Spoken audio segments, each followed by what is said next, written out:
Programme मध्य मुकाबले में खुश आमदेद। मैं हूं रबिया एहसन और मेरे साथ मौजूद है रऊफ क्लासरा। और आज के प्रोग्राम में जिन टॉपिक्स पे हम बात करेंगे उसमें सबसे पहले वजीर आजम अनवारुल हक काकड़ की सीनियर सहाफियों से मुलाकात, साबिक वजीर आजम पर कड़ी तनकीद, इसराइल को किस स्टेज किसी लेवल पर तस्लीम करने की कोई बात नहीं हुई, तमाम दावे मुस्तरद, कट्टर लेफ्टिस्ट हूं, दास कैपिटल मेरी बगल में रहती है, हबीब जालिब अजमल खटक मेरे फेवरेट हैं, कानून बना दें खरगोश पंजाबी मारना जायज, वजीर आजम ने बलूचिस्तान लिबरेशन आर्मी को लताड़ दिया, पश्तूनों के खून का एहसास न करने वालों को मुंह तोड़ जवाब, एंकर्स प्रोग्राम में शिरकत का चैलेंज देते हैं, मैं कोई पहलवान हूं कि अखाड़े में उतरकर लड़ना है। वजीर आजम ने राजा रियाज से मुताल्लिक क्या गुफ्तगू की, अपनी गुफ्तगू ऑफ द रिकॉर्ड रखने का मशवरा मानने से इनकार, वजीर आजम काकड़ ने सहाफियों को टफ टाइम दे दिया।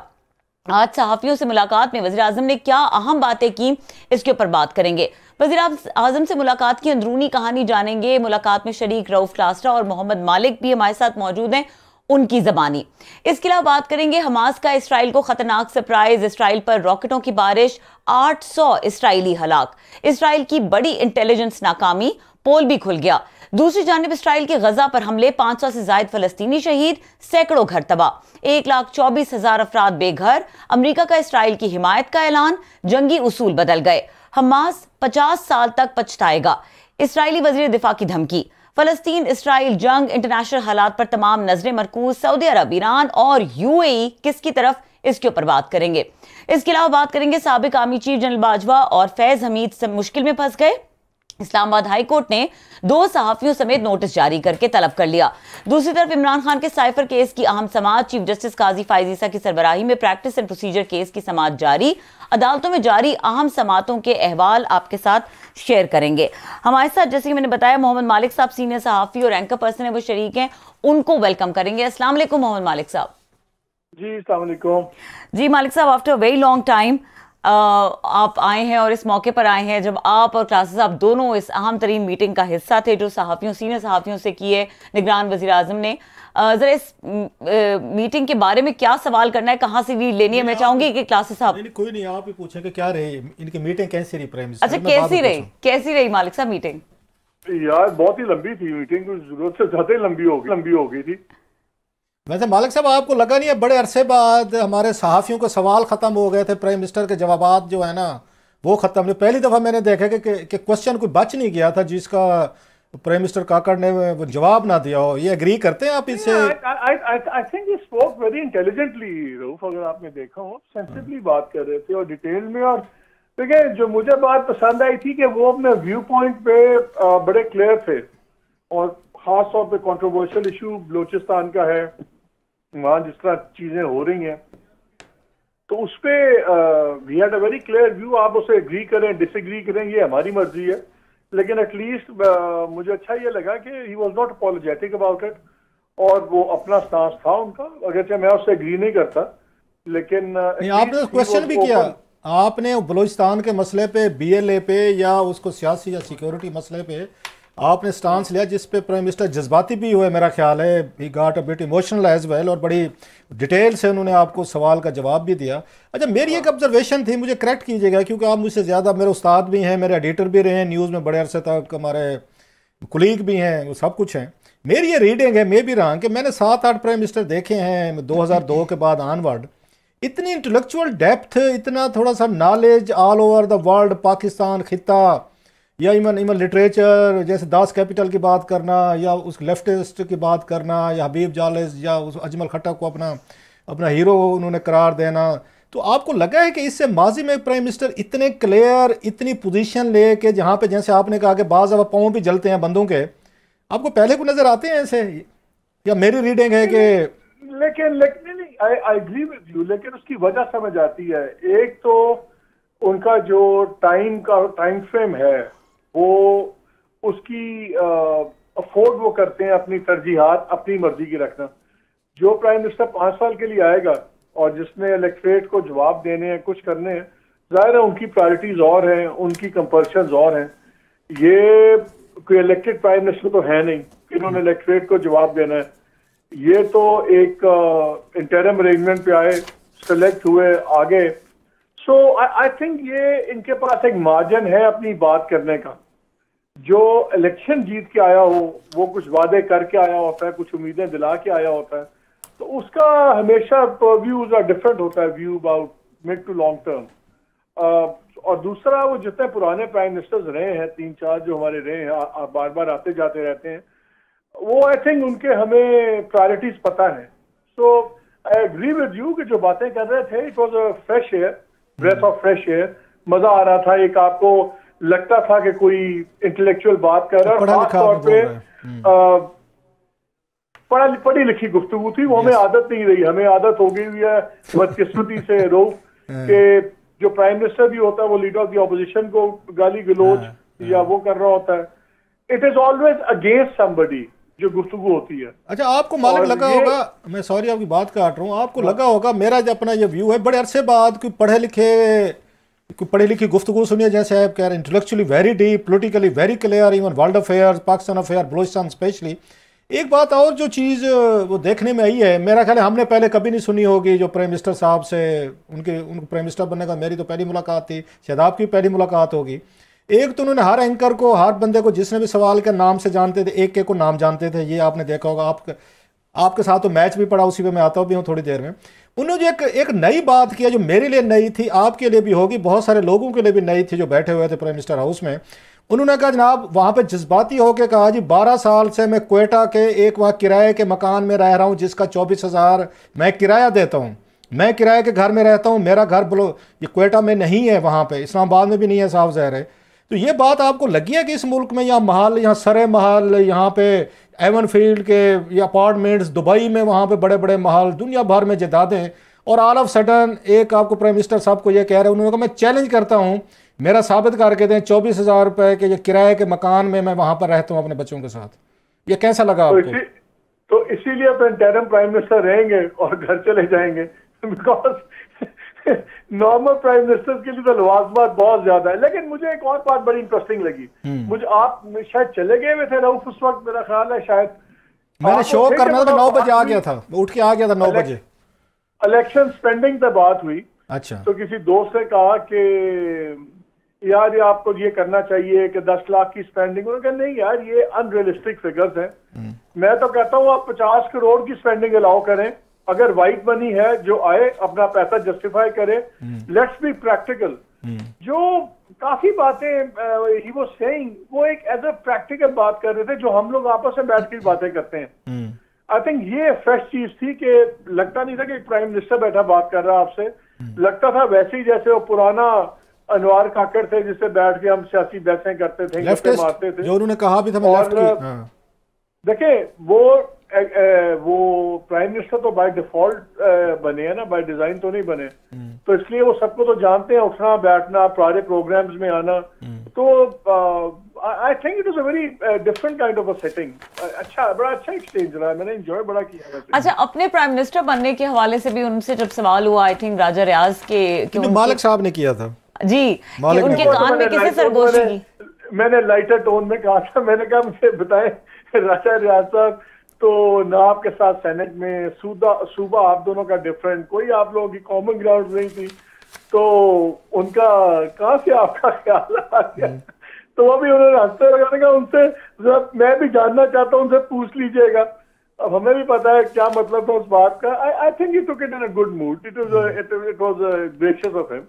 अच्छा, आपको लगा इट वाज वेरी डेयरिंग जब मुर्तजा सोलंकी साहब ने उनके कान में कहा या उनको मैसेज आया इतनी सारी सेंसिटिव गुफ्तगू की? Of course it was sensitive. कोई और प्राइम मिनिस्टर होता मेरा ख्याल है शायद हमें अलाउ ना करता टीवी पे करने में। तो मैं भी बैठा था सामने, तो मेरी तरफ देख के उन्होंने थोड़ा सा किया, मैं सर जी खुदा के लिए 3 घंटे से मैं पॉइंट ले रहा हूँ, लिख रहा हूँ, अगर आपने सारी गुफ्तगू ऑफ द रिकॉर्ड कर दी, चीज़ें कर दी। And he was very clear हुआ कि नहीं जी कोई ऑफ द रिकॉर्ड नहीं। हाँ, ये ज़रूर कहा मेरी नौकरी बचा लीजिएगा, एक उसमें से कोई ऐसी बात ना निकाल दीजिएगा कि मेरी नौकरी ना चली जाए। लाइटर नोट, इस मुल्क की बदकिस्मती यही है कि हर चीज ऑफ द रिकॉर्ड होती है। इस मुल्क में तो प्राइम मिनिस्टर भी लोग ऑफ द रिकॉर्ड बन जाते हैं, ऑफ द रिकॉर्ड चले जाते हैं, ऑफ द रिकॉर्ड आ जाते हैं। यही तो इस मुल्क की बदकिस्मती है। अनलेस वी टॉक, जब तक हम बात नहीं करेंगे इस इश्यूज पे, जब तक हम मानेंगे नहीं, समझेंगे नहीं कि क्या गलत है, तो ठीक कहां से होगा।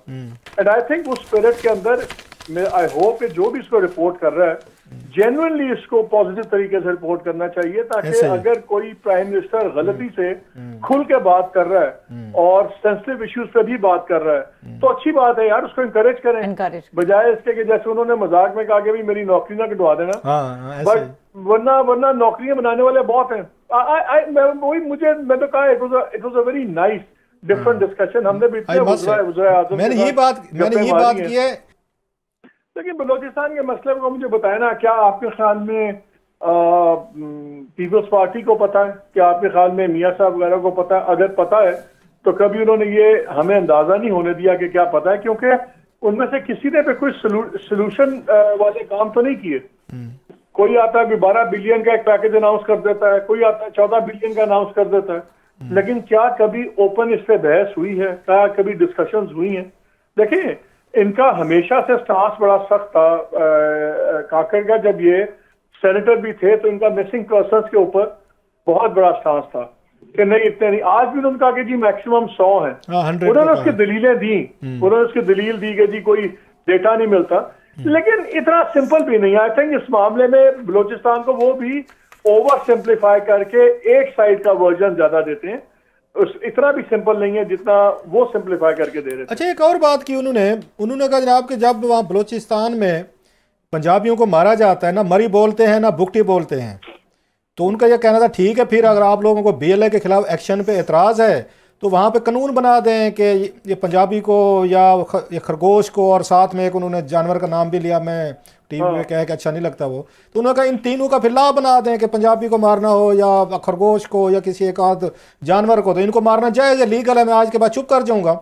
तो ये वेरी स्ट्रॉन्ग आर्गूमेंट्स कि वहाँ पे जब पंजाबियों को मारा जाता है, उर्दू स्पीकिंग को मारा जाता है, या हमारे इलाके के बड़े बहुत सारे सराइकी मजदूर थे वो भी बेचारे वहाँ पे मारे गए, या उनका ये पॉइंट था कि 150 साल पहले पंजाबी सेटलर्स जो आए थे या जो हमारे सराइकी इलाकों से गए, उर्दू स्पीकिंग बहुत सारे किराए से गए, उन्होंने बलोचिस्तान को डेवलप किया, पढ़ाया लिखाया, सब कुछ किया, और अचानक इन सबको ख्याल आया कि ना ये तो सेटलर्स हैं, एलियंस हैं, drive them away from Balochistan. और जब हमने बात की कि नहीं जनाब कि ऐसे नहीं होना चाहिए, तो आप लोग भी उन्हीं का सपोर्ट करते हैं। उन्होंने कहा मरी और बुकटी बात क्यों नहीं करते इस बात पे, वो चुप रहते हैं पंजाबियों को कत्ल पे।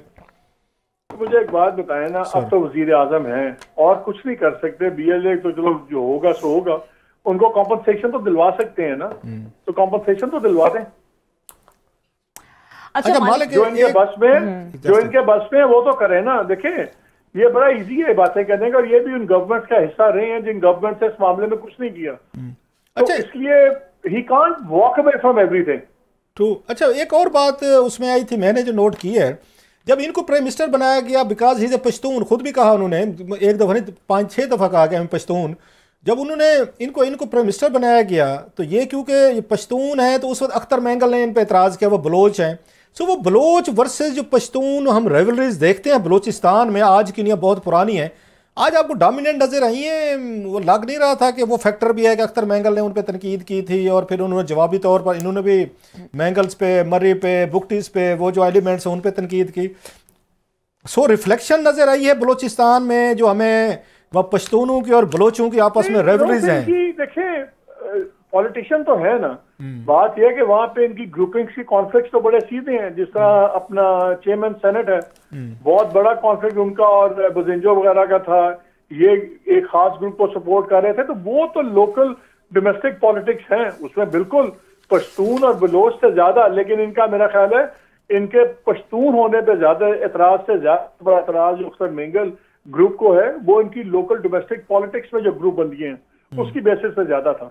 अच्छा, जो लेकिन आपकी ये बात ठीक है कि इनका वो पश्तून आइडेंटिटी को मेरे ख्याल में जरूरत से ज्यादा एम्फोसाइज कर रहे थे, ओवर एम्फोसाइज कर रहे थे। मेरा भी ये ख्याल है, वो बाकायदा वो थोड़ा सा जो बलोचों वाला एक एलिमेंट है ना, वो बलोच वर्सेस जो पश्तून एक रेवलरी वहाँ पे हमें नजर आती है, पॉलिटिक्स में भी नजर आती है, ग्राउंड पे भी बलोचिस्तान में उसकी रिफ्लेक्शन उनकी गुफ्तगू में नजर आ रही थी। खैर, मुझे ये कॉन्ट्रडिक्शन नजर आती है, जब एक पढ़ा लिखा आदमी लॉजिक पे बहस कर रहा हो तो उनको बार बार ये एथनिक लाइंस के ऊपर एम्फोसाइज नहीं करना चाहिए। अगर मैं बड़े फख्र से हर जुमले में तीसरी बारी कहूंगा ना कि मैं पंजाबी हूं, मैं इसलिए ये करता हूं, मालिक साहब वैसे ऑन लाइटर नोट, मैं सराइकी हूं, मैं इसलिए करता हूं, तो एक टाइम आएगा कि हमारी जजमेंट्स एक दूसरे पे एथनिक चीजों की कैद में हो जाएंगी। मालिक साहब, आई थिंक प्राइम मिनिस्टर के ऑफिस में ये जरा परहेज करना चाहिए। अच्छा मालिक साहब, ऑन ए लाइटर नोट, यही काम आप मेरे साथ भी करते हैं सर, हमें साउथ के लोगों के साथ जब आपकी बारी लगती है, जब आप मेरे साथ टीवी शोज में बैठे होते हैं, आप उस वक्त ये एथनिक, लिंगुअल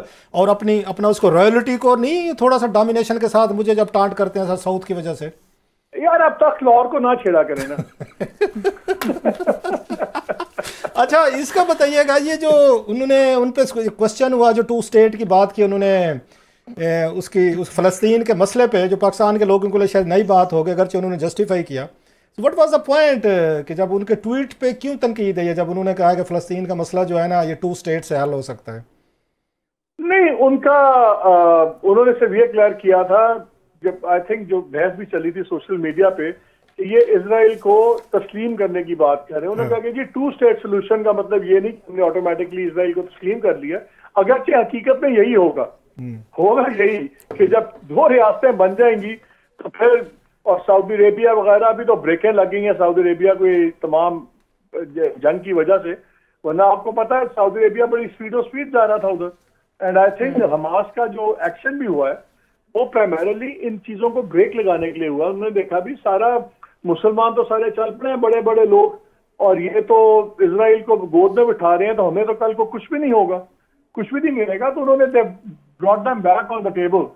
लेकिन आई थिंक कि वो अब इसलिए इनको जवाब देना आसान हो गया कि रिकग्निशन तो सवाल ही पैदा नहीं होता, क्योंकि अब सऊदी अरेबिया और उन पे ब्रेक्स लग गई हैं तस्लीम करने से, तो पाकिस्तान पे कोई प्रेशर नहीं है ना। अच्छा, बहुत सारा ईरान का कहा जा रहा है कि अगरचे सऊदी अरब और ईरान की बहुत सारी वो हो चुकी हैं, तल्लुकात ठीक हो गए, डिप्लोमेटिक टाइज भी थे, ईरान को भी खतरा है कि अगर इनके इसराइल के साथ G7 ये जो अब मिडल ईस्ट के कंट्रीज हैं, अगर इनके भी सबकी इनकी सुलह सफाई हो जाती है तो Saudi Arabia will emerge more powerful in the region. जो लिहाजा इसको रोकने के लिए वो ईरानियन भी कह रहे हैं कि ईरानियन ने क्योंकि बैक करते हैं वहाँ पे हिजबुल्लाह को भी करते हैं, हमास के साथ भी सिंपैथाइजर हैं, सो उन्होंने उनको पूछ किया है कि गो फॉर इट। आप इस पे आपकी क्या राय है कि इज इट सो? नहीं, आई डेफिनेटली थिंक ईरान का तो एंगल बड़ा क्लियर होगा, ईरान ने डेफिनेटली सपोर्ट करेगा। और जिस हिजबुल्लाह कॉल भी हुई है, अगरचे उस लेवल पे अभी नहीं हुई जिसका इजराइल को खतरा है, लेकिन द वेरी फैक्ट कि उन्होंने प्रिंसिपली सपोर्ट कर दिया, थोड़े बहुत वाकयात भी शुरू हो गए, इसमें तो definitely you can see the Iranian footprint, वो तो आपको नजर आता है। ये रबिया के कुछ सवाल थे कुछ सर, इससे हट जाएगा फिर मैं थोड़ा सा वज़ीर आज़म की। अच्छा मालिक साहब, जो इस गवर्नमेंट का मैंडेट है इलेक्शन, उसके हवाले से जरा बताएगा कि केयरटेकर प्राइम मिनिस्टर का क्या टेक था? Is he interested in getting the elections done, और वो कंफर्म है कि ये टाइम हो उसका तो उनका वही रिपीटेड आंसर वही होते हैं कि जी इलेक्शन कमीशन ने कराना है, हमने तो फैसिलिटेट करना है, और बिल्कुल जिस दिन इलेक्शन कमीशन डेट देगा हम बिल्कुल इम्पार्शियल फेयर इलेक्शन जो हमारे बस में एग्जीक्यूटिव की ड्यूटीज वो हम देंगे।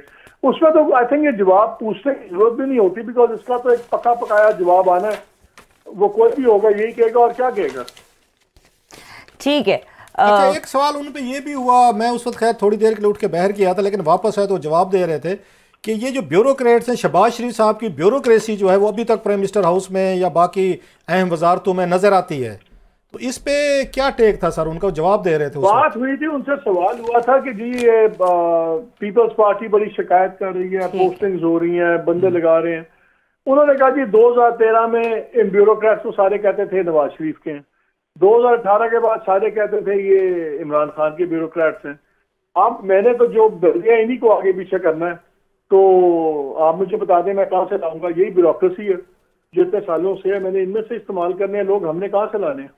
अच्छा, उस पर भी ज्यादा लंबी बात नहीं हुई। लास्टली सर उसमें वो ये कोई सहाफ़ियों से, एंकर से, मीडिया से खुश नहीं लग रहे थे। वो कहते हैं ये मुझे मिस कोट करना अपना प्रिविलेज समझते हैं, मैं कुछ कहता हूँ या कुछ लोग कोट कर देते हैं, फिर जब मैं इनको बताता हूँ कि मैंने ये अल्फाज नहीं कहे तो वो कहते हैं आप तरदीद कर दें। वो कहते हैं मैं क्यों तरदीद करूँ, गलत खबर आपने छापी है, मुझे मिस कोट किया आप, उसके बाद मुझे कहते हैं नहीं जी तरदीद कर दें, लीडें लगाते हैं।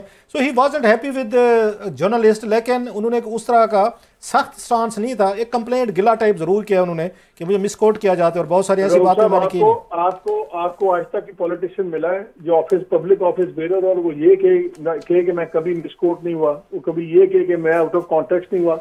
बात ये है पहले बातें करते हैं लोग, फिर जब उस पर चीजें आती हैं तो फिर वो हमेशा कॉन्टेक्स्ट नहीं होता है। सो मेरा ख्याल है इन चीजों पे मैं तो सीरियसली नहीं लेता इन बातों को, ना इन गिलों को, ना ऐसे शिकवों को।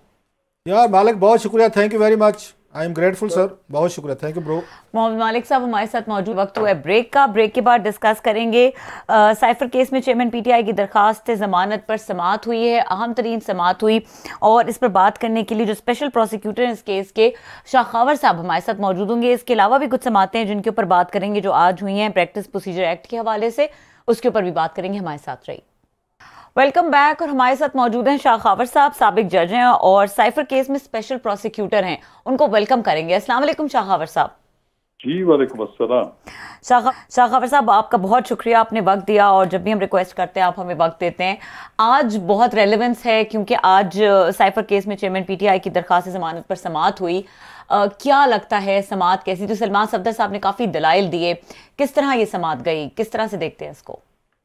जी देखिए, बात ये है कि जो जमानत की दरखास्त होती है उसमें कोई इतने जो है वो मुफस्सल किस्म के आर्गूमेंट्स नहीं दिए जाते, जो कि ये प्रैक्टिस है। आपने सिर्फ ये साबित करना होता है कि ये जो केस है ये कनेक्ट नहीं कर रहा prima facie with the commission of offence, और ये एक फर्दर इंक्वायरी का केस है। तो जब इसमें इतनी ज्यादा तवील चीजों में जाया जाए या जो एविडेंस के ऊपर या इतने लंबे दलाइल जो है वो कभी भी एडवाइजेबल नहीं होते। तो सलमान सफदर जो है वो is a very good criminal side lawyer, criminal law के ऊपर उनकी बड़ी दस्तरस हासिल है, लेकिन चूंकि आज वो बुशरा बीबी भी तशरीफ फरमा थी कोर्ट रूम में, और अलीमा खान साहिबा भी जो चेयरमैन पीटीआई की जो है वो हमशीरा है वो भी थी, तो उन्होंने जरूरत से ज्यादा मैं समझता हूँ कि दलाइल में तवालत दी, और उसमें कानून कम और बाकी जो है वो सियासत ज्यादा उन्होंने की। तो वो ठीक है, वो उनका अपना एक स्टाइल है, लेकिन ये है कि उनकी एक लंबी और तवील जो है बहस के बाद, जो तकरीबन 1.5 घंटे से भी ज्यादा मुहित थी, उसके बाद जब टाइम ज्यादा हो गया तो फिर chief justice Islamabad high court ने कहा कि अब हम इसको मुलतवी करते हैं, बात बहुत टाइम हो गया। तो अब वो समाअत जो है वो जुमेरात तक मुलतवी हो गई है, और उसमें अभी जो आईके के वकील हैं वो अपनी मजीद जो है मारूजात जारी रखेंगे। अच्छा सर, आपका बहुत शुक्रिया शाखावर साहब, you are always very kind sir. आप क्योंकि प्रोसिक्यूटर का इस वक्त जो अब मेन प्रोसिक्यूशन जो खान साहब के साइफर केस में है, जो उस जेल में वो केस चल रहा है, अदालत लगी हुई, आप उसको हेड कर रहे हैं सर, आपकी टीम खैर आज गई हुई थी।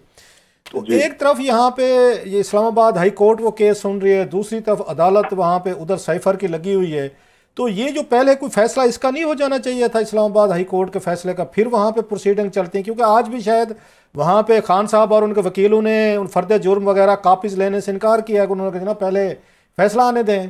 तो ये तो थोड़ी सी आप लग नहीं रहा कि दोनों चीज़ें डबल जोपर्डी टाइप हो रही हैं सर, इधर भी चल रहा है उधर भी चल रहा है सर? नहीं देखिए, बात ये है कि जो ट्रायल की प्रोसीडिंग्स हैं और जो जमानत की जो प्रोसीडिंग्स है वो बिल्कुल ऑल टुगेदर डिफरेंट है। उनका एक दूसरे के साथ ठीक है, वो केस एक ही है, लेकिन एज सच कोई एक दूसरे के ऊपर उनकी बेरिंग नहीं है।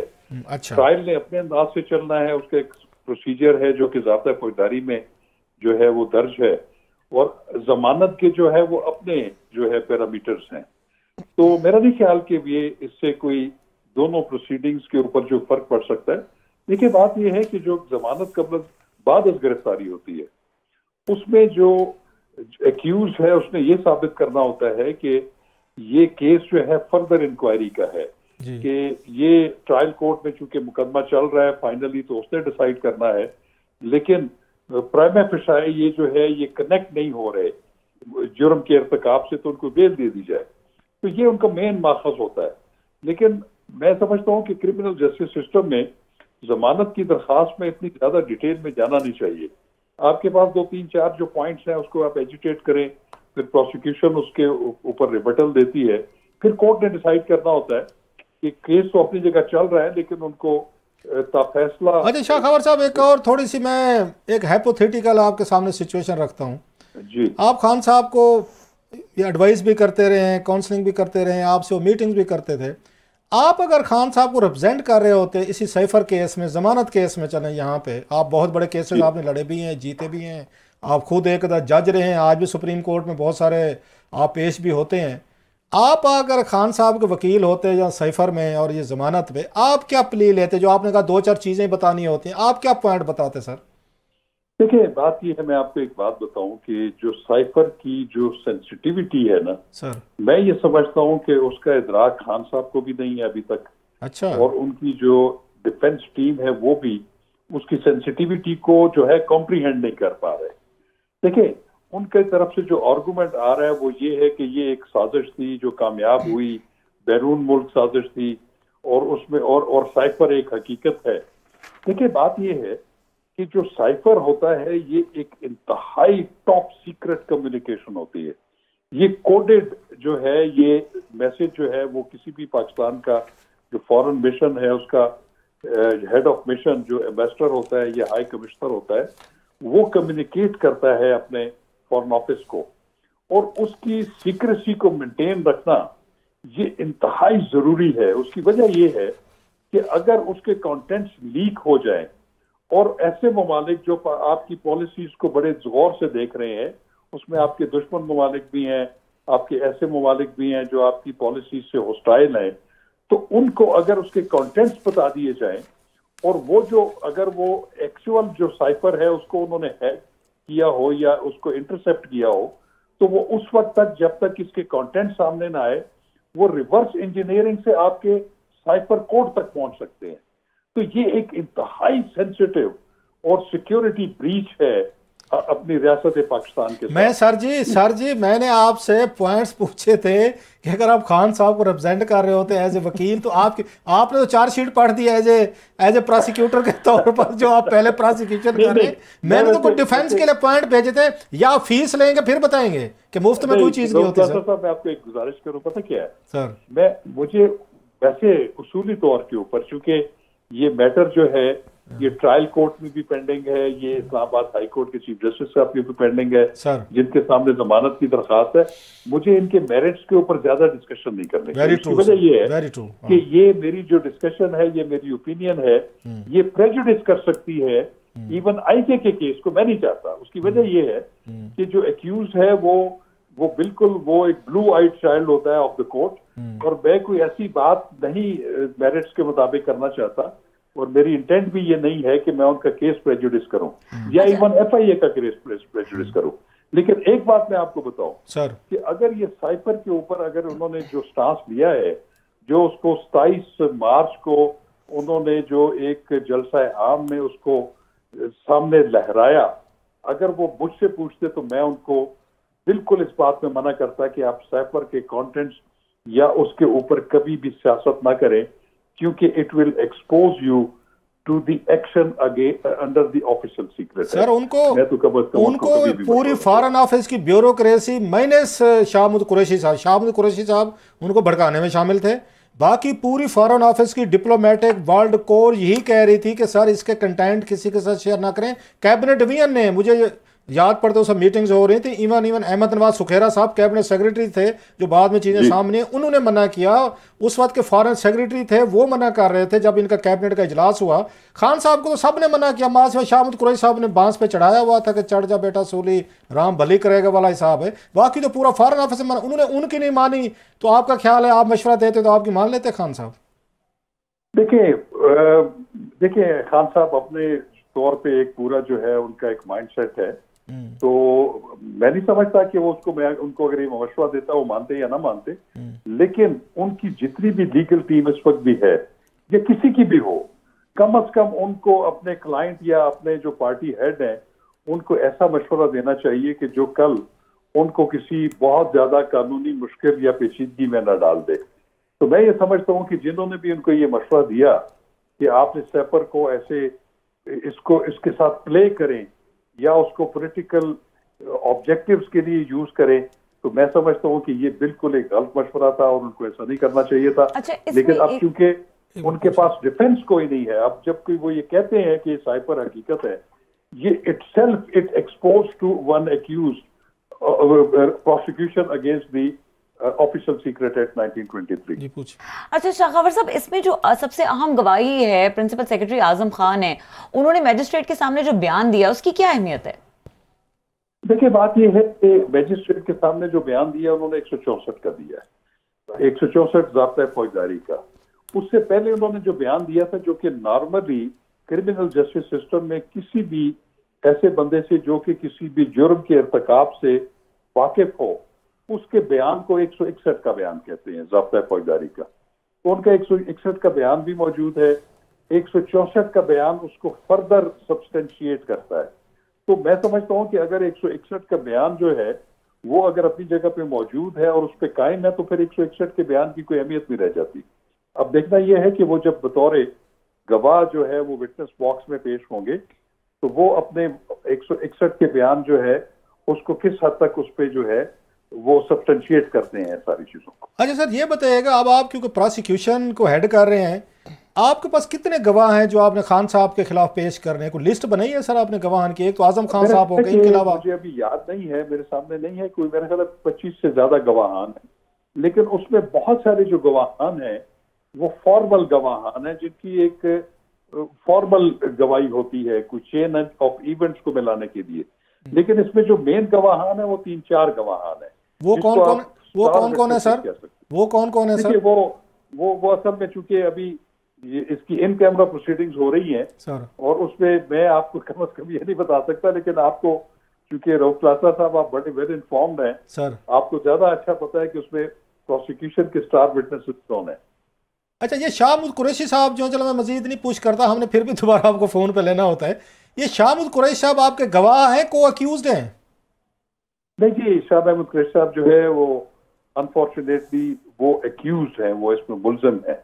इसमें 2 नामजद मुल्जम है, एक जो है वो इमरान खान साहब हैं और दूसरे शाह महमूद कुरैशी। ये 2 हैं। तो आपने एज ए प्रोसिक्यूशन के तौर पर आपने कितनी सजा मांगी है अदालत से कि इनको कितनी पनिशमेंट की जाए दोनों को? देखिए, बात यह है कि अभी चूंकि चालान जो है वो सबमिट हो चुका है और आज ये हुआ है कि जब एक रिक्वायरमेंट होती है ज़ाब्ता फौजदारी की कि आप जब चार्ज फ्रेम करने से पहले, फर्द जुर्म आइन करने के तकरीबन कम से कम 7 दिन पहले उनको चालान की नकल देते हैं फ्री ऑफ कॉस्ट तमाम एक्यूज को। जितनी भी 161 के बयानात हैं गवाहों के, 164 के बयानात, वो उनको प्रोवाइड करते हैं ताकि वो अपना जो भी डिफेंस है वो तैयार करें फर्द जुर्म आयद होने से पहले। लेकिन अनफॉर्चुनेटली आज ये हुआ कि उन्होंने वो जो 161 की स्टेटमेंट्स हैं या चालान की जो कॉपीज हैं वो उन्होंने जो है प्रोवाइड करने के बावजूद भी उनको हासिल नहीं किया और उस पर सिग्नेचर नहीं किए। तो उस पर जो कोर्ट है उन्होंने फिर एक हुक्म सादर कर दिया कि हमने अपनी तौर पे तो ये फॉर्मेलिटी पूरी कर दी है। नहीं, खान साहब ने और शाहमुद कुरैशी साहब ने जो फर्द जुर्म थी या चालान की आप बता रहे हैं वो कॉपीज लेने से इनकार किया और उनको साइन नहीं किया उन्होंने, आप ये बता रहे हैं उनके वकीलों ने? जी बिल्कुल ऐसा ही हुआ, जो कि उस पर फिर मेरा ख्याल एक ऑर्डर भी पास किया है जो इसमें प्रिजाइडिंग ऑफिसर हैं, जो जज हैं। तो उसमें होता यह है कि जज का काम है कि वो प्रोसिक्यूशन जज का केस जो है उसकी चालान की कॉपी और तमाम स्टेटमेंट्स और मवाद जो है वो उनको जो है प्रोवाइड करें मुल्जमान को। लेकिन जब वो अगर नहीं देते प्रोवाइड करने के बावजूद भी, तो फिर जो कोर्ट जस्टिफाइड होती है कि वो 7 दिन के बाद उस पर फर्द जुर्म आयद कर सकती है। अच्छा सर, आपको ये क्या लगता है कि आपको कितने दिन लगेंगे इन विटनेसेस को वो करने में? आपने भी उनको पेश करना है, फिर उन पे काउंटर, उन पे जिरा भी होनी है, तो ये केस कितने दिन लगेगा फैसला होने में साइफर वाला सर? देखिए, बात यह है कि प्रोसिक्यूशन अगर एफिशिएंट हो तो उसका काम ये होता है कि फर्द जुर्म आयद करने के बाद अपने जो इस्तिगासा के गवाहान हैं उनको विदाउट एनी डिले पेश कर दे। और उसमें जो प्रिजाइडिंग ऑफिसर होते हैं, जो जज होते हैं, ये उन्होंने रेगुलेट करनी होती है प्रोसीडिंग्स कि वो उसको कितना फास्ट ट्रैक के ऊपर रखते हैं। तो अगर वो फास्ट ट्रैक पे रखेंगे तो इस्तिगासा अपनी सारी शहादतें विदाउट एनी डिले वो पेश कर देगी। लेकिन एक चीज मैं आपको बल्कि वादे कर देना चाहूँ कि जो मुल्जिमान को इसमें जो एक्यूज हैं उनके जो लीगल राइट्स हैं, उनके जो फंडामेंटल राइट्स हैं, और वो specially article 10A of the constitution वो ये कहता है कि किसी भी मुल्जिम को अपनी सफाई का पूरा मौका दिया जाए और ड्यू प्रोसेस ऑब्जर्व किया जाए, तो वो हम इंशाल्लाह उनको पूरा मौका देंगे। ये खबरें ये भी आ रही है सर अपने दिफा का। कि ये कुछ खबरें आ रही हैं कि 20 अक्टूबर के बाद किसी वक्त फैसला आ सकता है और शायद 14 साल दोनों को सजा मिले, खान साहब को। और नहीं, मेरा नहीं ख्याल। देखिए, बात यह है कि अगर ऐसी बात है तो मैं समझता हूँ कि सिर्फ जो है ये कयास आराइयां हैं। उसकी वजह ये है कि जो मुअज़्ज़ज़ जज हैं इस अदालत के, एंटी टेररिज्म कोर्ट के, ये उन्होंने ये रेगुलेट करनी है सारी प्रोसीडिंग्स, और ये उनका प्रीरोगेटिव है कि उन्होंने इस केस को किस तरह का फास्ट ट्रैक पे। लेकिन एक चीज मैं आपको पहले भी बताई और अभी भी बताऊं कि हमने कोर्ट को असिस्ट करना है, प्रोसिक्यूशन का केस पेश करना है, डिफेंस ने अपना केस प्रेजेंट करना है। ये जो मुअज़्ज़ज़ जज हैं, ये उनका काम है कि वो दोनों साइड्स को सुनने के बाद इस पे अपना जुडिशियस माइंड अप्लाई करके क्या फैसला करते हैं। अच्छा सर, आज जज साहब ने, वो खबरें आ रही थी कि कोई खान साहब ने और बाकियों ने कोई कंप्लेंट भी की, और खान साहब शायद खुश भी नहीं लग रहे थे जो ट्रीटमेंट हो रहा है, कोई पिंजरे में लाया जाता है कुरैशी साहब को और उनको लाइक केज टाइप, और प्लस उसके बाद जज साहब ने सुना विजिट भी किया है उनके जेल सेल का। So what was the issue sir? वो खान साहब के सेल में जज साहब ने विजिट क्यों किया? कोई कंप्लेंट की खान साहब ने या उनके वकीलों ने? देखिए, बात यह है कि चूंकि मैं खुद आज उस प्रोसीडिंग्स में मौजूद नहीं था, मैं जो जमानत की प्रोसीडिंग्स है हाई कोर्ट में उसमें था। हमारे एक और मुअज़्ज़ज़ जो इसमें प्रोसिक्यूटर हैं सीनियर, जुल्फ़िकार अब्बास नकवी साहब, वो उसमें पेश हुए थे प्रोसिक्यूशन की तरफ से। तो उसमें कुछ ऐसी खबरें हमें जरूर मिली कि खान साहब ने वहाँ पे कुछ अपने मसाइल जो हैं वो जज अकाउंटेबिलिटी कोर्ट से शेयर किए, और उस पर जज अकाउंटेबिलिटी कोर्ट ने उनको इंश्योर किया कि मैं खुद आपकी जितने भी ग्रीवेंसेस हैं उसको मैं रिजॉल्व करने की कोशिश करूंगा। ठीक है, उनका ये हक है अपनी ग्रीवेंसेस पेश करना, और जो अकाउंटेबिलिटी कोर्ट के जज हैं जो कि इस पूरे मामले को रेगुलेट कर रहे हैं, उनको बिल्कुल इख्तियार है कि वो हर एक ऐसा फैसला। उनके वैसे क्या खान साहब की ग्रीवेंसेस थी? बात आ रही थी कि उनकी क्या ग्रीवेंसेस थी सर? उनकी ग्रीवेंसेस क्या थे? सुना है उन्हें कोई वॉक करने के लिए प्रॉपर प्लेस नहीं मिल रही, सेल छोटा है, तो इस तरह की क्या शिकायत थी? ये थी या कोई हटके हैं इससे? रोकलासा साहब, मैं चूंकि खुद उधर मौजूद नहीं था सर, मुझे इससे ज्यादा इंफॉर्मेशन और कोई भी नहीं है। लेकिन ये जरूर है कि जो जिनकी जुडिशियल कस्टडी में इमरान खान साहब हैं, ये उनका ये बिल्कुल ये एक फर्ज बनता है कि उनके जो आईनी, कानूनी और जेल मैनुअल के मुताबिक, प्रिजन रूल्स के मुताबिक जो उनके हुकूक है उनकी वो तहफ़्फ़ुज़ और पासदारी कर सकते हैं। बहुत शुक्रिया sir, thank you very much. बहुत शुक्रिया। शाह खाबर साहब हमारे साथ मौजूद थे और यहाँ पे वक्त हुआ है ब्रेक का। ब्रेक के बाद बात करेंगे, क्लास खुद भी इस मीटिंग में मौजूद थे जो वज़ीर आज़म के साथ हुई है, अगर इस पर बात करना चाहें। और इसके अलावा प्रैक्टिस एंड प्रोसीजर एक्ट की भी सुप्रीम कोर्ट में अहम समाअत हुई है। क्या लगता है इस समाअत को देखिए कंक्लूड हो पाएगी जल्दी या नहीं, इसके ऊपर भी बात करेंगे। ब्रेक के बाद हमारे साथ रहिए। Welcome back. क्लासेस साहब, आज आप भी इस अहम तरीन मीटिंग में मौजूद थे जो सीनियर जर्नलिस्ट के साथ की है केयर टेकर प्राइम मिनिस्टर काकर साहब ने। मालिक साहब का तो हम तज्जिया सुन रहे थे, what was your takeaway? बड़ा भाई मस्त है, अच्छे खासे जर्नलिस्ट बुलाए गए थे, तकरीबन मेरा ख्याल है मोर देन 50 होंगे अगर मैं गलत नहीं कह रहा, मैं बल्कि 50 शायद कम बता रहा हूँ। लाहौर से भी थे, इस्लामाबाद से भी थे, एंकर्स भी थे, सहाफ़ी भी थे, सारे कुछ थे। मैं काकर साहब को बड़ा पुराना जानता हूँ, मैं मैनी ईयर्स बैक, और मेरी जो उनके बारे में रीडिंग रही है सेनेट की कमेटीज़ में, सेनेट में मैं क्योंकि आज उन्होंने बगल के हवाला भी दिया जब किसी उन पर सवाल हुआ किसी मसले पे इसी पे बलूचिस्तान का वो जो ईरान से तेल आता है, डीजल आता है, स्मगलिंग होती थी या उसके अनरेगुलेटेड किस्म की ट्रेड हो रही है between Pakistan and Iran at border, तो उसका किसी ने सवाल किया तो जब उन्होंने खुद उसको पिक किया, उन्होंने कहा जनाब कि जब तक मैं वज़ीर आज़म नहीं बना था तो उस वक्त पेट्रोल डीजल का ईरान से कोई मसला नहीं था। 1.5 साल हुकूमत रही है शहबाज शरीफ साहब की, किसी के सियासतदानों की, तो कभी किसी ने सवाल नहीं उठाया लीगल है या इलीगल है। कहते मैं वज़ीर आज़म बने मुझे अभी महीना ही नहीं हुआ तो उसके बाद लीगल और इलीगल की बहस शुरू हो गई क्योंकि मैं वज़ीर आज़म बन गया हूँ। इनकी मैंने वहाँ कमेटी, फिर उन्होंने मेरा हवाला दिया वहाँ पे, उन्होंने कि रऊफ़ क्लासरा बैठा है, तो ये लास्ट टाइम मेरी वहाँ पे सेनेट स्टैंडिंग कमेटी में जो आखिरी मीटिंग थी इनकी, उसके बाद वज़ीर आज़म बन गए थे, ये सलीम मांडवी वाला साहब की कमेटी है। तो सादिया अब्बासी साहबा की और काकर साहब की बड़ी इंतहाई ख़तरनाक किस्म की लड़ाई हुई थी वर्बल। अच्छा। मीटिंग में अच्छी खासी शाउटिंग मैच हुआ था, शाउटिंग मैच एक होता है ना वैसे heated debate, it was shouting match. Sadia Abbasi साहब ने भी इन्होंने कोई कमेंट किया हो कि प्राइम मिनिस्टर ऑफिस के हवाले से कि वहाँ पे प्राइम मिनिस्टर ऑफिस की इन्होंने वज़ीर आज़म का नाम नहीं लिया था शहबाज शरीफ का, इन्होंने प्राइम मिनिस्टर ऑफिस का कहा। सादिया अब्बासी साहबा ने उसको कोई गलत और तरीके से देखा कि शायद इंसल्ट कर रहे हैं शहबाज शरीफ साहब की, तो उन्होंने कहा सादिया अब्बासी साहबा ने इनको देखा आपको कोई राइट नहीं बनता कि आप office of the prime minister of Pakistan पर ना अटैक करें, बात करें, ओहदों की इज्जत होती है, बला बला। तो उन्होंने कहा मैं आपको तो कुछ नहीं कह रहा, आप समझ नहीं रही। खैर वो सादिया बादशाह साहब ने फिर ज़्यादा सख्त बात की, तो फिर काकड़ साहब भी सीधे हो गए। अग्रेसिव आदमी है भाई मिजाज, अच्छा, इज़ वेरी अग्रेसिव मैन, हिम्मत से इमोशनल भी हैं थोड़े से, जो आज वो नज़र भी आ रहे थे, अग्रेसिव है, मैं फिर कह रहा हूँ। तो इन्होंने फिर कहा सादिया बादशाह भाई ने कि आपको बड़ी फिक्र पड़ गई है ये प्राइम मिनिस्टर ऑफिस के अहदे की। उस वक्त शहबाज शरीफ साहब वो वज़ीर आज़म थे। इन्होंने कहा आपके भाई शाहिद खकान अब्बासी साहब ने कहा है फ्री आटा स्कीम में 20 अरब रुपए का घपला हुआ है, तो आपके भाई ने तो खुद कहा है, वो भी वजीर आजम थे अपनी पार्टी के, उस पर कह रहे हैं, हुकूमत में कह रहे हैं कि 20 अरब रुपए का वहाँ पे स्कैंडल आया है और 20 अरब रुपए के गंदम जो है ना खा पी गए आप लोग, आटा खा गए। उस वक्त आपको ख्याल नहीं है कि आपका भाई जो है वो वजीर आजम ऑफिस पे अटैक कर रहे, खुद भी वजीर आजम रहे।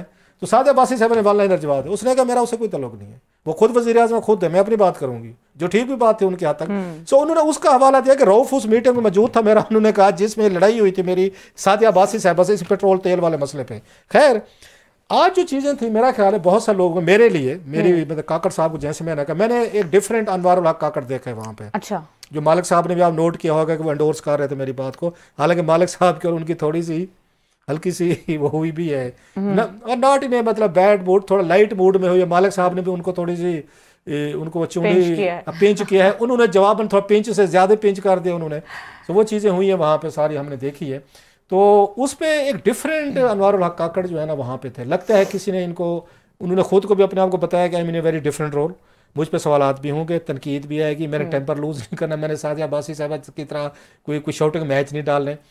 उनसे हर किस्म सवाल किया गया और उन्होंने हर सवाल का जवाब दिया, कोई सवाल उन्होंने नो कमेंट्स नहीं किया। 3 घंटे बड़ा टाइम होता है, हम लोग थक गए थे, मतलब मैं तो उठाया था 9 बजे, बता रहे हैं मालिक साहब की बहुत ही लंबी हो गई। 3 घंटे की बड़ी लंबी मीटिंग होती है, 6:30 बजे शुरू हुई, मेरे 9:30 बजे खत्म हुई है। मैं तो जल्दी आ गया कि मैंने वो करना था, मैंने शो करना था, तैयारी करनी थी, ये लिखने थे सारे, मैंने हेडर्स लिखने थे, क्या गुफ्तगू सारे, ये 7-8 मैंने पेजेस के पॉइंट लिए हुए थे, वो सारे मैंने उस पर करने थे।